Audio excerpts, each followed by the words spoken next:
Question number 7. A disk rotates about its axis with a constant angular acceleration of 4 radian per second square.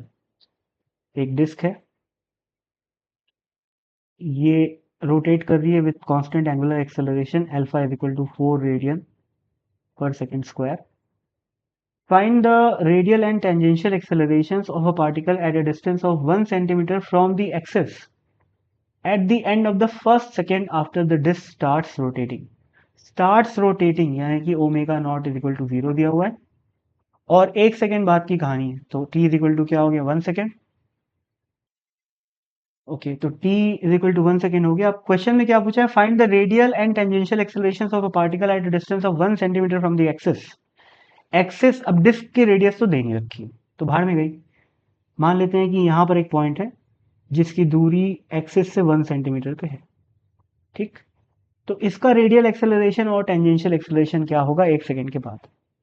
तो t is equal to 1 second पे omega क्या होगा, omega will be equal to omega naught plus alpha t, यानी कि 0 plus 4 into 1 यानी कि 4 radian per second. अब इसका ओमेगा मिल गया अपने को, है ना, इस पार्टिकल का. अब सेंट्रीपिटल एक्सेलरेशन क्या होता है, सेंट्रीपिटल एक्सेलरेशन होता है ओमेगा स्क्वायर आर.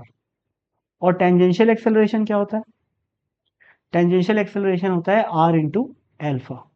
ठीक है, तो ओमेगा स्क्वायर यानी कि 4 का स्क्वायर 16 और आर की वैल्यू 1 सेंटीमीटर है, तो यहाँ पर 1 रख देता हूँ, तो आंसर किस में आएगा, सेंटीमीटर पर सेकेंड स्क्वायर में आएगा. ठीक है, तो 16 सेंटीमीटर पर सेकेंड स्क्वायर. अगर मीटर में कन्वर्ट करोगे तो वो 0.01 मीटर लिखना पड़ेगा, फिर आंसर 0.16 मीटर पर सेकेंड स्क्वायर है. और टेंजेंशियल एक्सेलरेशन क्या हो जाएगा, अभी डायरेक्शन तो पता ही होगी आप लोगों को. रेडियल एक्सेलरेशन, सॉरी, जो सेंट्रीपिटल एक्सेलरेशन होता है वो ऐसे होता है और टेंजेंशियल एक्सेलरेशन ऐसे होता है. ठीक है, तो एटी की value r into alpha, again r is 1 centimetre, alpha is 4, तो इसका आंसर क्या आ जाएगा 4 सेंटीमीटर पर सेकेंड स्क्वायर.